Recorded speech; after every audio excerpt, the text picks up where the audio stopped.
ਧੰਨਵਾਦੀ ਹਾਂ ਗੁਰਦੁਆਰਾ ਕਮੇਟੀ ਦੀ ਤੇ ਇੱਥੋਂ ਦੀ ਸੰਗਤ ਦੀ ਜਿਨ੍ਹਾਂ ਨੇ ਅੱਜ ਮੈਨੂੰ ਇਹ ਮੌਕਾ ਬਖਸ਼ਿਆ ਕਿ ਮੈਂ ਸ਼ਿਕਾਗੋ ਦੇ ਵਿੱਚ ਆ ਕੇ ਤੁਹਾਡੇ ਰੂਬਰੂ ਹੋ ਸਕੀ ਹਾਂ। ਮੈਨੂੰ ਅਮਰੀਕਾ ਦੀ ਧਰਤੀ 'ਤੇ ਆਇਆ ਨੂੰ ਤਕਰੀਬਨ 7 ਸਾਲ ਹੋ ਗਏ ਤੇ ਮੈਂ ਕਈ ਸਟੇਟਾਂ ਦੇ ਵਿੱਚ ਜਾ ਕੇ ਸਿੱਖ ਸੰਗਤ ਦੇ ਰੂਬਰੂ ਹੋਈ ਹਾਂ ਤੇ ਚੰਗਾ ਲੱਗਦਾ ਹੈ ਕਿ ਜਿਹੜੇ ਸਾਡੇ ਗੁਰਦੁਆਰੇ ਜਾਂ ਸਾਡੀ ਜਿਹੜੀ ਸੰਗਤ ਹੈ ਉਹਨਾਂ ਦੇ ਵਿੱਚ ਕੁਝ ਹਾਲੇ ਇਹ ਹੈ ਕਿ ਅਸੀਂ ਆਪਣੇ ਸ਼ਹੀਦਾਂ ਨੂੰ ਯਾਦ ਕਰਨਾ ਹੈ, ਚਾਹੇ ਅਸੀਂ ਥੋੜ੍ਹੀ ਮਿਕਦਾਰ ਦੇ ਵਿੱਚ ਹੀ ਇਕੱਠੇ ਹੁੰਦੇ ਹਾਂ, ਪਰ ਫਿਰ ਵੀ ਸਾਡੇ ਅੰਦਰ ਉਸ ਜਜ਼ਬਾ ਜਿਹੜਾ ਹੈ ਉਹ ਕਿਤੇ ਨਾ ਕਿਤੇ ਸਾਨੂੰ ਬਾਰ-ਬਾਰ ਇਸ ਪਾਸੇ ਨੂੰ ਲੈ ਕੇ ਆਉਂਦਾ ਹੈ।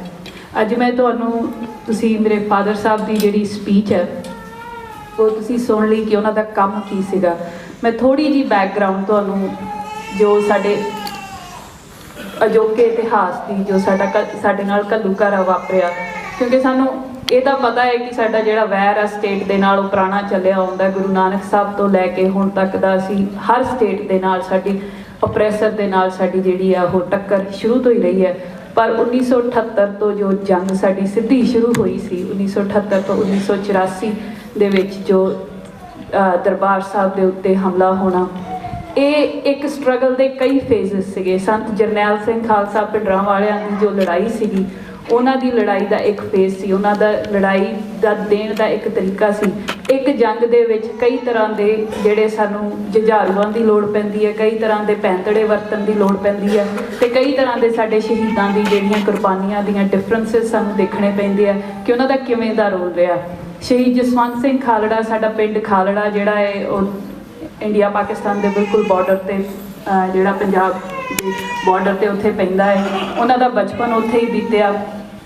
ਛੋਟੇ ਹੁੰਦੇ ਅਸੀਂ ਇਹ ਸੁਣਦੇ ਆਏ ਕਿ ਖਾਲੜਾ ਪਿੰਡ ਉਹ ਪਿੰਡ ਸੀ ਜਿੱਥੇ ਗੁਰੂ ਨਾਨਕ ਸਾਹਿਬ ਆਏ ਸੀ ਤੇ ਉਹਨਾਂ ਨੇ ਇਸ ਪਿੰਡ ਨੂੰ ਉੱਜੜ ਜਾਣ ਦਾ ਵਰ ਦਿੱਤਾ ਸੀ। ਤੇ ਸਾਡੇ ਨਾਲ ਦਾ ਪਿੰਡ ਅਮੀਸ਼ਾ ਹੈ ਜਿੱਥੇ ਜੇ ਸਾਖੀ ਆਪਾਂ ਪੜ੍ਹਦੇ ਹਾਂ ਛੋਟੇ ਹੁੰਦੇ ਹਾਂ ਕਿ ਇੱਕ ਪਿੰਡ ਨੂੰ ਵਸਣ ਦਾ ਵਰ ਦਿੱਤਾ ਸੀ ਕਿਉਂਕਿ ਉਹਨਾਂ ਨੇ ਦਰਵਾਜ਼ੇ ਨਹੀਂ ਸੀ ਖੋਲ੍ਹੇ, ਤੇ ਦੂਜੇ ਪਿੰਡ ਨੂੰ ਉੱਜੜ ਜਾਣ ਦਾ ਵਰ ਸੀ ਉਹ ਖਾਲੜਾ ਪਿੰਡ ਸੀ ਜਿਨ੍ਹਾਂ ਨੂੰ ਉਹਨਾਂ ਨੇ ਕਿਹਾ ਸੀ ਕਿ ਤੁਹਾਡੇ ਵਰਗੇ ਲੋਕ ਸਾਰੀ ਦੁਨੀਆ 'ਚ ਫੈਲਣ। ਸੋ ਉੱਥੋਂ ਆਪਣੀ ਸਟੂਡੈਂਟ ਲਾਈਫ ਤੋਂ ਐਕਟਿਵਿਜ਼ਮ ਸ਼ੁਰੂ ਕਰਕੇ 1970 ਦੇ ਦਹਾਕਿਆਂ ਦੇ ਵਿੱਚ ਭਾਰਤ ਨੌਜਵਾਨ ਸਭਾਵਾਂ ਤੇ ਹੋਰ ਸੋਸ਼ਲ ਐਕਟਿਵਿਜ਼ਮ ਦੇ ਵਿੱਚ ਇਨਵੋਲਵ ਹੋ ਕੇ ਉਸ ਤੋਂ ਬਾਅਦ 1984 ਦੇ ਵਿੱਚ ਜੋ ਕੁਝ ਵੀ ਪੰਜਾਬ ਦੇ ਵਿੱਚ ਵਾਪਰਿਆ ਉਹਨਾਂ ਨੂੰ ਆਪਣੀ ਅੱਖੀਂ ਦੇਖ ਕੇ ਨੌਕਰੀ ਤੋਂ ਰੈਜ਼ਿਗਨੇਸ਼ਨ ਦੇ ਕੇ, ਜਿਹੜਾ ਰੈਜ਼ਿਗਨੇਸ਼ਨ ਲੈਟਰ ਸੀ ਉਹ ਵੀ ਉਹਨਾਂ ਦਾ ਕਾਫੀ ਪੋਲੀਟੀਕਲ, ਜੇ ਤੁਸੀਂ ਕਹਿ ਸਕਦੇ ਹੋ ਪੋਲੀਟੀਕਲੀ ਮੋਟੀਵੇਟਡ ਸੀ। ਉਹਨਾਂ ਨੇ ਕਿਹਾ ਸੀ ਕਿ ਜੋ ਕੁਝ ਪੰਜਾਬ ਦੇ ਵਿੱਚ ਹੋ ਰਿਹਾ ਹੈ ਉਸ ਨੂੰ ਦੇਖ ਕੇ ਮੈਂ ਸਰਕਾਰ ਨੂੰ ਸਰਵ ਕਰਨਾ ਠੀਕ ਨਹੀਂ ਸਮਝਦਾ। 1989 ਦੇ ਵਿੱਚ ਸਰਦਾਰ ਖਾਲੜਾ ਇੰਗਲੈਂਡ ਦੀ ਧਰਤੀ ਵਿੱਚ ਗਏ। ਸਾਡੀ ਅੱਧੀ ਫੈਮਿਲੀ ਜਿਹੜੀ ਆ ਉਹਨਾਂ ਦੇ ਬ੍ਰਦਰਸ ਜਿਹੜੇ ਆ ਉਹ ਇੰਗਲੈਂਡ ਦੇ ਵਿੱਚ ਸੈਟਲਡ ਸੀਗੇ ਬਹੁਤ ਪਹਿਲਾਂ ਦੇ। ਸੋ ਉੱਥੇ ਉਹਨਾਂ ਨੂੰ ਅਸਾਈਲਮ ਵੀ ਮਿਲ ਗਿਆ। ਸਾਲ 1.5 ਸਾਲ ਉੱਥੇ ਰਹਿਣ ਤੋਂ ਬਾਅਦ ਇਹ ਟਾਈਮ ਸੀਗਾ ਕਿ ਅਸੀਂ ਵੀ ਉੱਥੇ ਮੂਵ ਹੋ ਜਾਈਏ, ਪਰ ਉੱਥੋਂ ਦਾ ਮਾਹੌਲ ਦੇਖ ਕੇ ਤੇ ਸਿੱਖਾਂ ਦੀ ਨਿਰਾਸ਼ਗੀ ਦੇਖ ਕੇ ਜਾਂ ਸੰਘਰਸ਼ ਦੇ ਪ੍ਰਤੀ ਕੁਝ ਕਰਨ ਦੀ ਸੋਚ ਤਾਂ ਰੱਖਣੀ ਪਰ ਨਾ ਕਰਨ ਦੀ ਸਮਰੱਥਾ ਦੇਖ ਕੇ ਉਹਨਾਂ ਨੂੰ ਇਹ ਲੱਗਾ ਕਿ ਜੇ ਮੈਂ ਕੁਝ ਕਰਨਾ ਹੈ ਆਪਣੀ ਕੌਮ ਦੇ ਲਈ ਤਾਂ ਮੈਨੂੰ ਵਾਪਸ ਜਾਣਾ ਪਏਗਾ। 1992 ਦੀ ਸ਼ੁਰੂਆਤ ਦੇ ਵਿੱਚ ਹੀ ਉਹ ਹਿੰਦੁਸਤਾਨ ਦੀ ਧਰਤੀ ਤੇ ਪੰਜਾਬ ਦੇ ਵਿੱਚ ਵਾਪਸ ਆਏ ਤਾਂ ਉਸ ਦਰਮਿਆਨ ਉਹਨਾਂ ਦੇ ਜਿਹੜੀ ਬੈਂਕ ਦੀ ਉਹਨਾਂ ਨੇ ਜੌਬ ਆਪਣੀ ਰਿਜ਼ਿਊਮ ਕੀਤੀ ਤੇ ਨਾਲ ਦੀ ਨਾਲ ਉਹ ਅਕਾਲੀ ਦਲ ਦੇ ਵਿੱਚ as a human rights activist general secretary ਜਿਹੜੇ ਉਹਦੇ ਵਿੱਚ ਆਪਣਾ ਰੋਲ ਨਿਭਾਉਣ ਲੱਗੇ। ਤਾਂ ਉਹਨਾਂ ਦੇ 2 ਕੋਲੀਗ ਸੀ, ਇੱਕ ਦਾ ਨਾਂ ਉਹਨਾਂ ਨੇ ਆਪਣੀ ਸਪੀਚ 'ਚ ਵੀ ਲਿਆ ਸੀ, ਸਰਦਾਰ ਹਰਮਿੰਦਰ ਸਿੰਘ ਸੁਲਤਾਨਵਿੰਡ ਦੇ ਚਾਚਾ ਜੀ ਤੇ ਭਾਈ ਸੀਤਲ ਸਿੰਘ ਮੱਤੇਵਾਲ ਦੇ ਬ੍ਰਦਰ ਭਾਈ ਅਮਰੀਕ ਸਿੰਘ ਮੱਤੇਵਾਲ।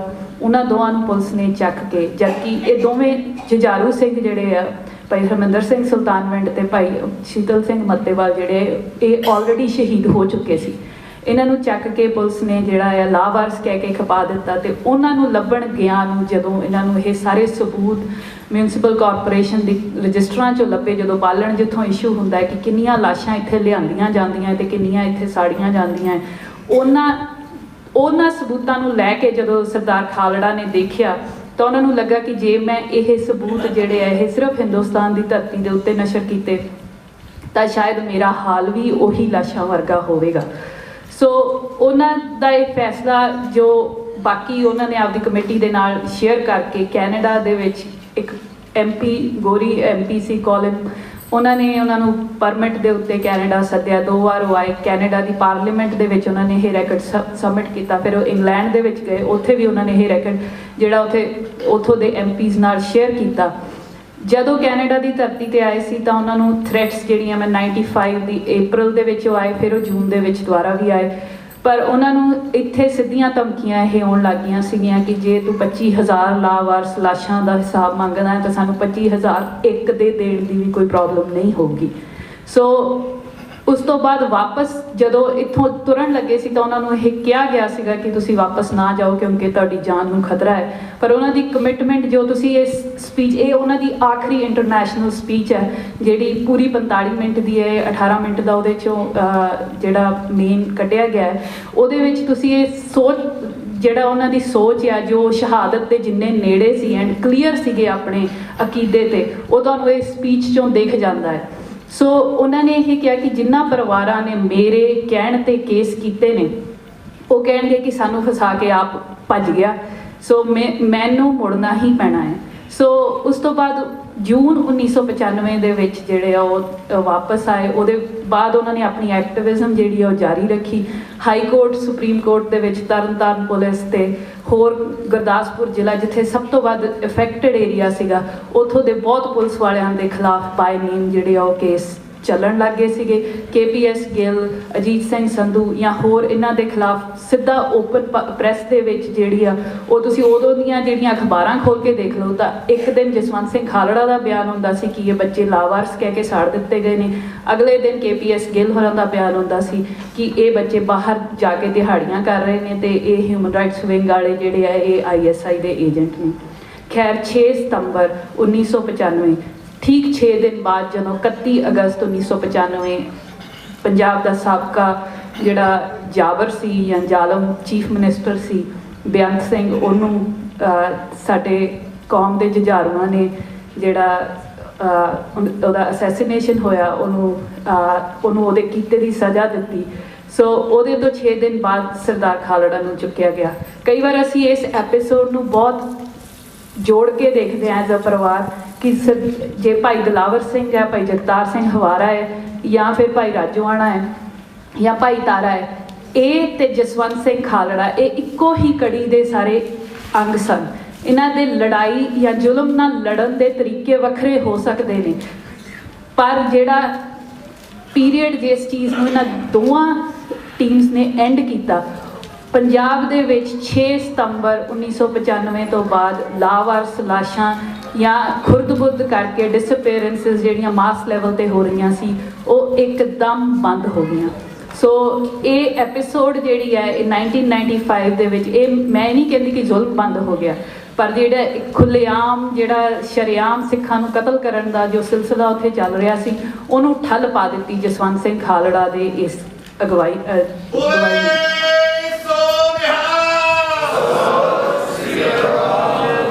ਸੋ ਹਿਸਟਰੀ ਜੋ ਖਾਲੜਾ ਕੇਸ ਦੀ ਹੈ ਜਾਂ ਫਿਰ ਪੰਜਾਬ ਦੀਆਂ ਲਾਵਾਰਸ ਲਾਸ਼ਾਂ ਦੀ ਹੈ, ਉਸ ਤੋਂ ਬਾਅਦ ਜੋ ਖਾਲੜਾ ਪਰਿਵਾਰ ਨੇ ਕੇਸ ਜਸਵੰਤ ਸਿੰਘ ਖਾਲੜਾ ਦੀ ਅਬਡਕਸ਼ਨ ਦਾ, ਮਰਡਰ ਦਾ ਲੜਿਆ, ਉਹਦੇ ਨਾਲ ਹੀ ਜੋ ਲਿਸਟ ਦੀ ਗੱਲ ਇੱਥੇ ਉਹਨਾਂ ਨੇ ਆਪਣੀ ਸਪੀਚ ਦੇ ਵਿੱਚ ਕੀਤੀ, ਉਹ ਕੇਸ ਵੀ ਪੈਰਲਲੀ ਉੱਥੋਂ ਦੀਆਂ ਅਦਾਲਤਾਂ ਦੇ ਵਿੱਚ ਚੱਲਿਆ।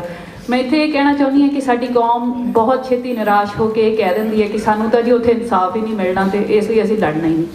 ਸੋ ਇਹ ਕੋਈ ਐਕਸਕਿਊਜ਼ ਨਹੀਂ ਹੈਗਾ ਸਾਡੇ ਲਈ ਇਹ ਕਹਿ ਦੇਣਾ ਕਿ ਜੀ ਉੱਥੇ ਸਾਨੂੰ ਇਨਸਾਫ ਨਹੀਂ ਮਿਲਣਾ ਸੋ ਅਸੀਂ ਤਾਂ ਜੀ ਜਾਣਾ ਹੀ ਨਹੀਂ ਅਦਾਲਤ 'ਚ।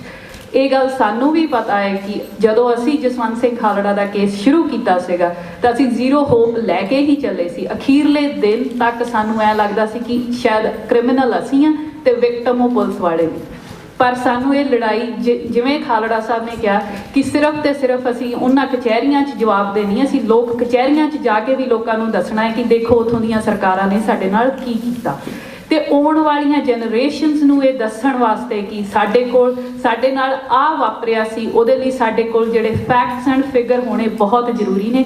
ਇਸ ਵਾਸਤੇ ਸਾਡਾ ਅਦਾਲਤਾਂ ਦੇ ਵਿੱਚ ਜਾਣਾ, ਚਾਹੇ ਸਾਨੂੰ ਉੱਥੋਂ ਕੁਝ ਵੀ ਨਾ ਮਿਲੇ, ਪਰ ਇਹੀ ਦਿਖਾਉਣਾ ਲੋਕ ਕਚਹਿਰੀ ਦੇ ਵਿੱਚ ਕਿ ਸਾਨੂੰ ਉੱਥੇ ਕੋਈ ਇਨਸਾਫ ਨਹੀਂ ਮਿਲਦਾ, ਇਸ ਲਈ ਸਾਡਾ ਉੱਥੇ ਜਾਣਾ ਬਹੁਤ ਜ਼ਰੂਰੀ ਹੈ।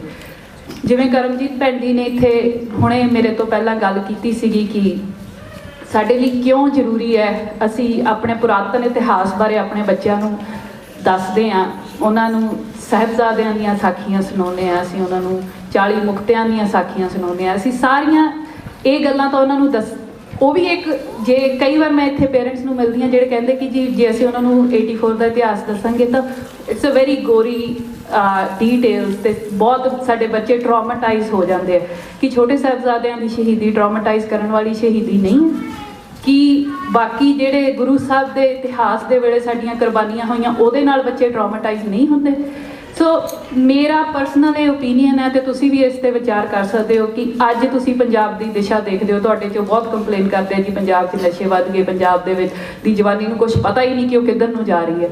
ਉਹਦਾ ਇੱਕ ਰੀਜ਼ਨ ਇਹੀ ਹੈ ਕਿ ਤੁਸੀਂ ਆਪਣੇ ਬੱਚਿਆਂ ਨੂੰ ਇੱਕ 20 ਸਾਲਾਂ ਦਾ ਇਤਿਹਾਸ ਜਿਹੜਾ 20 ਸਾਲਾਂ ਦੀ ਜਿਹੜੀ ਤੁਹਾਡਾ ਚੱਲ ਰਿਹਾ ਪੰਜਾਬ ਦੇ ਵਿੱਚ ਉਹਦੇ ਤੋਂ ਬਿਲਕੁਲ ਉਹਨਾਂ ਨੂੰ ਇਗਨੋਰੈਂਟ ਰੱਖਣ ਦੀ ਕੋਸ਼ਿਸ਼ ਕੀਤੀ ਤੇ ਉਹ ਜਿਹੜੀ ਜਦੋਂ ਉਹਨਾਂ ਦੀ ਬੱਚਿਆਂ ਦੀ ਡਿਵੈਲਪਮੈਂਟ ਹੁੰਦੀ ਹੈ, ਜਦੋਂ ਇਹ ਚੀਜ਼ਾਂ ਹੋਰ ਕਿਤੋਂ ਸੁਣਦੇ ਨੇ ਤਾਂ ਉਹਨਾਂ ਦੀ ਜਿਹੜੀ ਐਨਰਜੀ ਹੁੰਦੀ ਹੈ ਉਹ ਕਿਸੇ ਪਾਸੇ ਨੂੰ ਵੀ ਜਾ ਸਕਦੀ ਹੈ।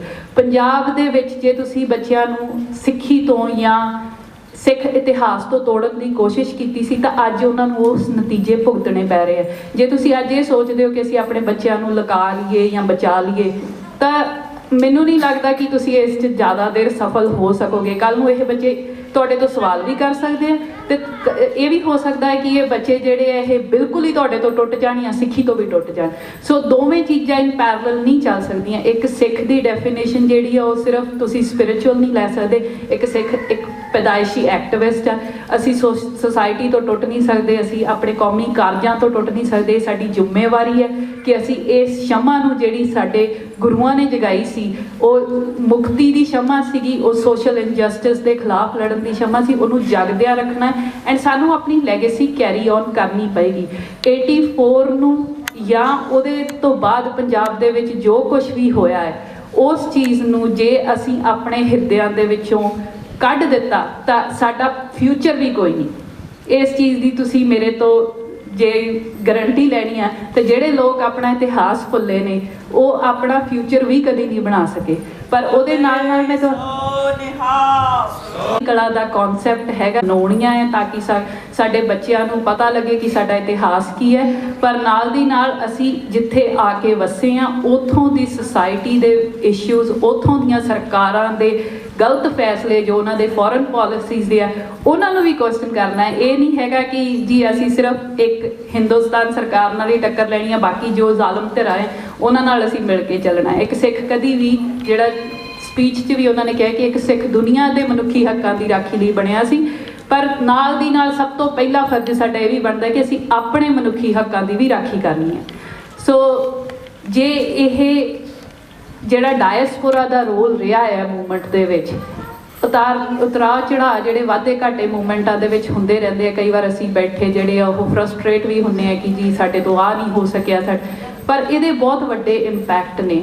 ਐਂਡ ਮੈਂ ਕਹਿੰਦੀ ਹਾਂ ਕਿ ਡਾਇਸਪੋਰਾ ਦਾ ਰੋਲ ਬਹੁਤ ਵਧੀਆ ਰਿਹਾ। ਖਾਲੜਾ ਪਰਿਵਾਰ ਦੇ ਵਿੱਚ ਜੇ ਖਾਲੜਾ ਕੇਸ ਕਿਸੇ ਪਾਸੇ ਲੱਗ ਸਕਿਆ ਤਾਂ ਉਹਦੇ ਲਈ ਮੈਂ ਬਹੁਤ ਧੰਨਵਾਦੀ ਹਾਂ ਇੱਥੋਂ ਦੀ ਸੰਗਤ ਦੀ, ਜਿਹੜੀ ਡਾਇਸਪੋਰਾ ਦੇ ਵਿੱਚ ਜਿਨ੍ਹਾਂ ਨੇ ਪ੍ਰੈਸ਼ਰ ਆਪਣਾ ਮੇਨਟੇਨ ਕਰਕੇ ਰੱਖਿਆ ਸੀਗਾ, ਉੱਥੋਂ ਦੀਆਂ ਸਰਕਾਰਾਂ ਨੂੰ ਮਜਬੂਰ ਕੀਤਾ ਕਿ ਤੁਹਾਨੂੰ ਇਹ ਕੇਸ ਚਲਾਉਣਾ ਪਵੇਗਾ। ਤੁਹਾਡੀ ਸਪੋਰਟ ਦੇ ਤੋਂ ਬਿਨਾਂ ਜੇ ਸਾਨੂੰ ਇਹ ਮੋਰਲ ਸਪੋਰਟ ਕਦੇ ਨਾ ਮਿਲਦੀ ਤਾਂ ਸ਼ਾਇਦ ਜਸਵੰਤ ਸਿੰਘ ਖਾਲੜਾ ਦੀ ਲਾਸ਼ ਵੀ ਉਹਨਾਂ 25,000 ਲਾਵਾਰਸ ਲਾਸ਼ਾਂ ਵਾਂਗ ਹੀ ਖੁਰਦ-ਬੁਰਦ ਕਰ ਦਿੱਤੀ ਜਾਂਦੀ ਤੇ ਉਹ ਜੋ ਖਾਲੜਾ ਇਹਨਾਂ ਲਾਸ਼ਾਂ ਦਾ ਵਾਰਸ ਬਣਿਆ ਸੀ ਸ਼ਾਇਦ ਉਹਦਾ ਕੋਈ ਵਾਰਸ ਨਾ ਬਣਦਾ। ਅਸੀਂ ਇਹਨਾਂ ਸਾਰੇ ਜਸਵੰਤ ਸਿੰਘ ਖਾਲੜਾ ਤੋਂ ਬਾਅਦ ਸਿਰਫ ਤੇ ਸਿਰਫ ਉਹਨਾਂ ਦਾ ਪਰਿਵਾਰ ਉਹਨਾਂ ਦਾ ਵਾਰਸ ਨਹੀਂ ਹੈ। ਸ਼ਹੀਦਾਂ ਦੇ ਵਾਰਸ ਪਰਿਵਾਰ ਨਹੀਂ ਹੁੰਦੇ, ਸ਼ਹੀਦਾਂ ਦੇ ਵਾਰਸ ਕੌਮ ਹੁੰਦੀ ਹੈ।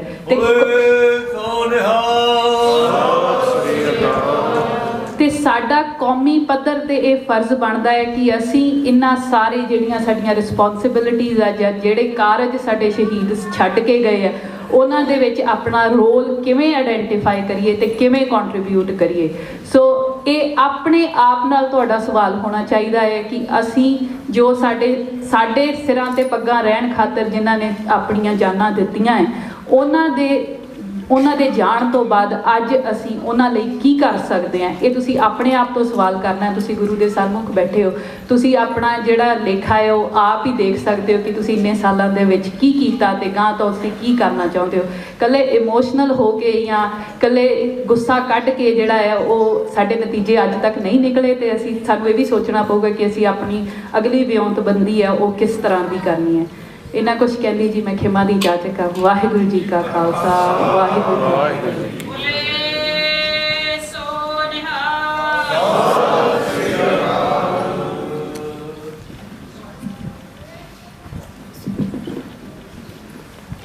वाहिगुरू जी का खालसा वाहिगुरू जी की फतेह।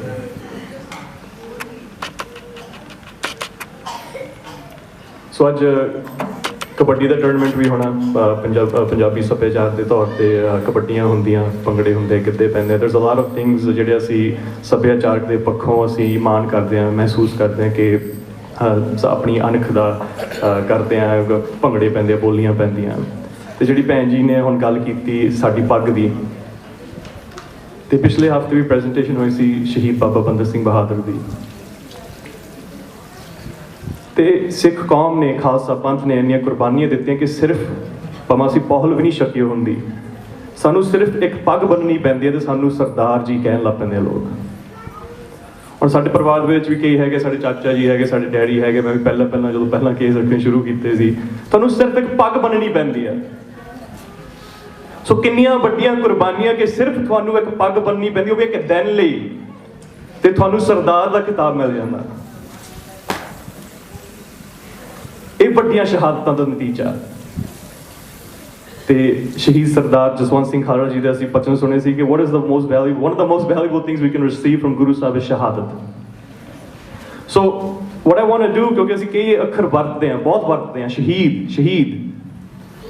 I think it's very important ਕਿ ਅਸੀਂ ਇਸ ਸ਼ਬਦ ਨੂੰ ਸਮਝ ਲਈਏ ਗੁਰਮਤਿ ਪੱਖੋਂ ਕਿਉਂਕਿ ਕ੍ਰਿਸਚਨ ਦੇ ਵੀ ਸ਼ਹੀਦ ਹੁੰਦੇ ਆ ਕਈ ਕੌਮਾਂ ਦੇ ਸ਼ਹੀਦ ਹੋਏ ਆ पर असीं गुरु घर दे विच बैठे असीं शहीदी शहादत नूं गुरमत दे नज़रिए तो देखना।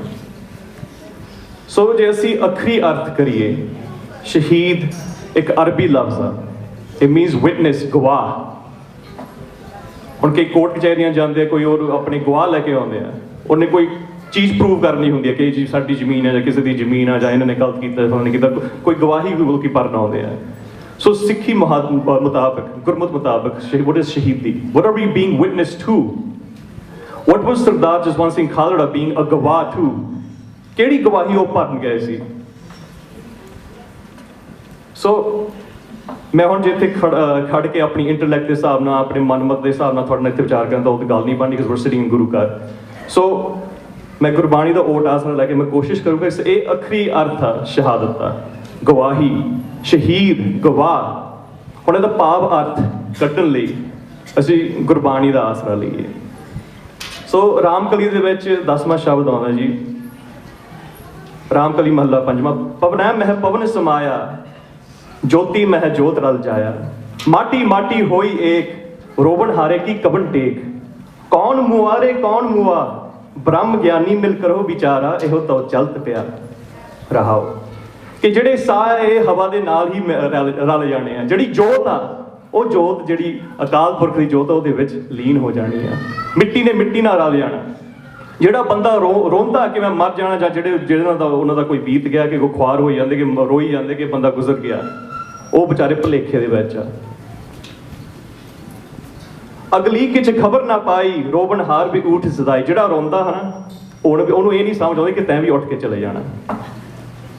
परम मोह के बांधे बंद सुबन पिया पखलाए अंध एहो तो रचन रचिया करतार आवत जावत हुक्म अपार ना को मुआ ना मरना जोग ना बिन सह अबनासी होग जो एहो जानो सो एहो नाहे जानन हारे को बल जाओ कहो नानक गुर भरम चुकाया ना कोई मरा ना आवा जाया।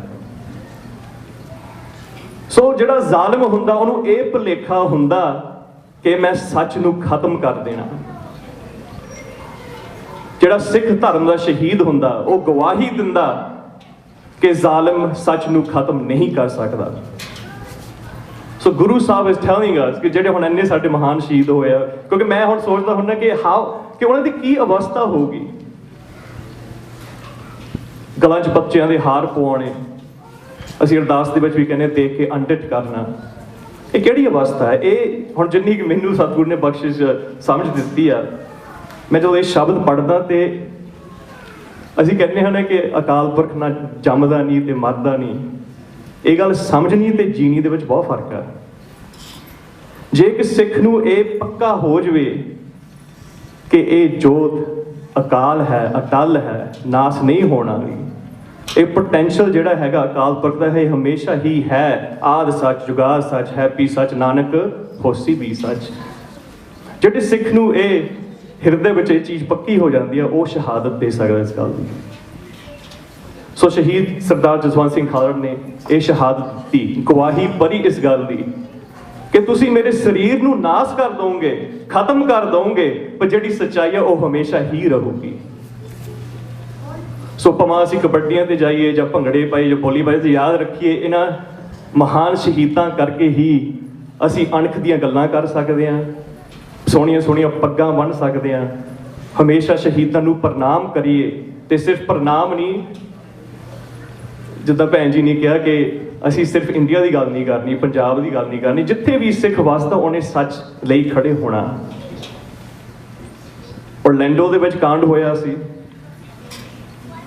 ਸਿੱਖਾਂ ਦਾ ਫਰਜ਼ ਬਣਦਾ ਸੀ ਕਿ ਉੱਥੇ ਬੇਕਸੂਰ ਲੋਕ ਮਾਰੇ ਗਏ, ਤੇ ਇੱਥੇ ਇਕੱਠ ਵੀ ਹੋਇਆ ਸੀ।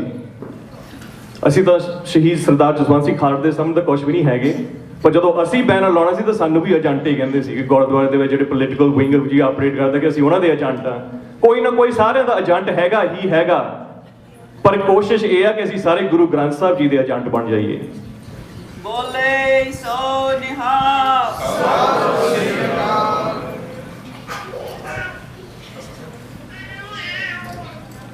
ਸੋ ਅਸੀਂ ਅਮਰੀਕਾ ਦੀ ਧਰਤੀ ਤੇ ਬੈਠੇ ਹੋਏ, ਸਾਡਾ ਵੀ ਫਰਜ਼ ਬਣਦਾ ਕਿ ਅਸੀਂ ਕਈ ਵਾਰੀ ਹਨਾ ਅਮਰੀਕਾ ਦੀ ਸਰਕਾਰ ਦੇ ਸਾਹਮਣੇ ਵੀ ਝੋਲੀ ਅੱਡ ਕੇ ਚਲੇ ਜਾਂਦੇ ਆ। ਜਿੰਨਾ ਖੂਨ ਇਸ ਸਰਕਾਰ ਨੇ ਡੋਲੇ, ਮੈਨੂੰ ਲੱਗਦਾ ਕਿਸੇ ਹੋਰ ਨੇ ਡੋਲੇ ਵੀ ਨਹੀਂ ਹੋਣਾ। ਹਰੇਕ ਮੁਲਕ ਦੀ ਫੌਜ ਆਪਣੇ ਸਰਹੱਦਾਂ ਦੇ ਵਿੱਚ ਸੀਮਤ ਆ, ਪਰ ਅਮਰੀਕਾ ਦੀ ਫੌਜ ਹਰ ਮੁਲਕ ਦੇ ਵਿੱਚ ਮੌਜੂਦ ਆ।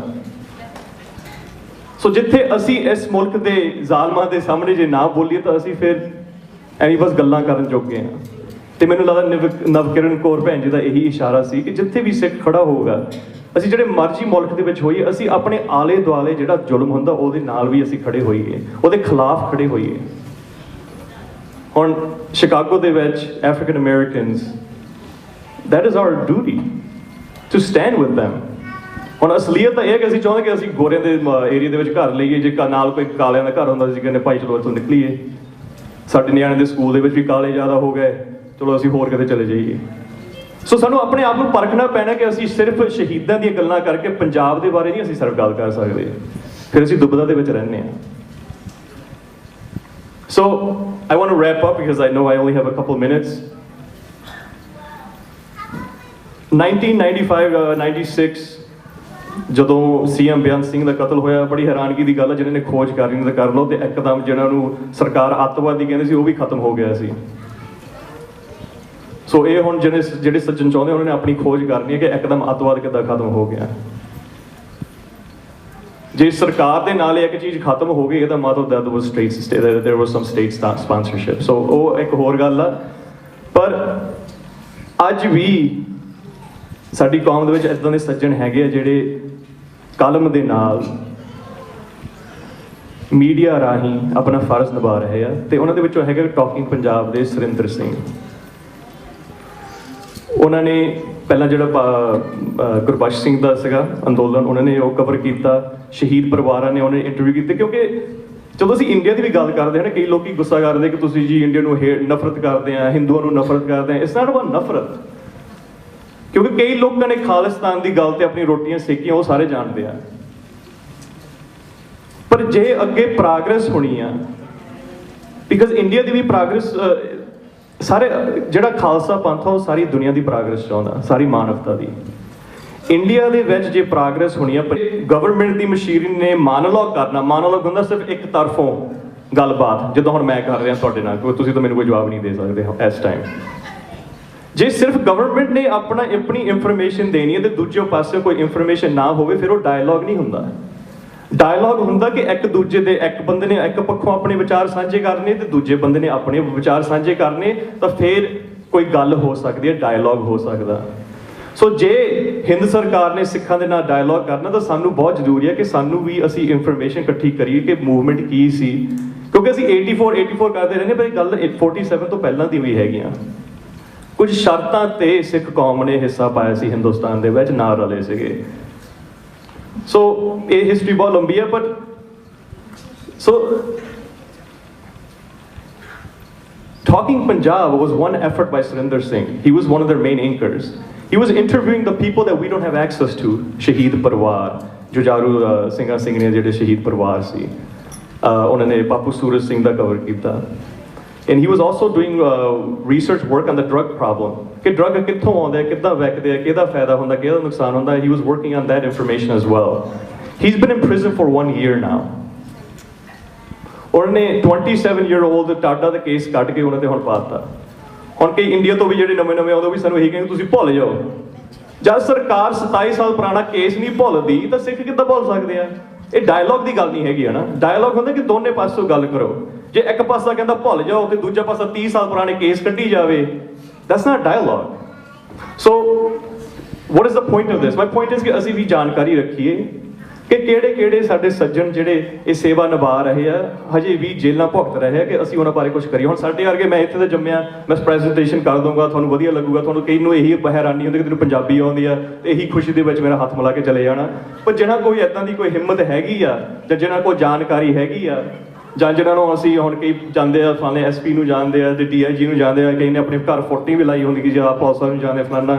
ਜੇ ਤੁਹਾਡੀ ਕੋਈ ਜਾਣ ਪਛਾਣ ਹੈਗੀ ਤਾਂ ਸਾਡਾ ਫਰਜ਼ ਬਣਦਾ ਸਿੱਖ ਹੋਣ ਦੇ ਨਾਤੇ ਕਿ ਅਸੀਂ ਕੁਝ ਕੰਮ ਕਰੀਏ ਕਿ ਇਹ ਜਿਹੜੇ ਸਿੰਘ ਆ ਇਹਨਾਂ ਨੂੰ ਰਿਹਾ ਕਰਾਈਏ, ਇਨਸਾਫ ਦਿਲਾਈਏ। And the next slide is Bapu Suraj Singh, which I think we should all by now know about. So this legacy of seva, shahadat, ਇਹ ਸਿੱਖਾਂ ਦੇ ਵਿੱਚ ਕਦੇ ਖਤਮ ਨਹੀਂ ਹੋਣੀ, and we have proof in front of us. So ਇੰਨਾ ਕੁਝ ਕਹਿੰਦੇ ਹੋਇਆ ਮੈਂ ਭੁੱਲ ਚੁੱਕਾਂ ਲਈ ਮਾਫੀ ਚਾਹਣਾ। ਪ੍ਰਣਾਮ ਸ਼ਹੀਦਾਂ ਨੂੰ। ਵਾਹਿਗੁਰੂ ਜੀ ਕਾ ਖਾਲਸਾ, ਵਾਹਿਗੁਰੂ ਜੀ ਕੀ ਫਤਿਹ।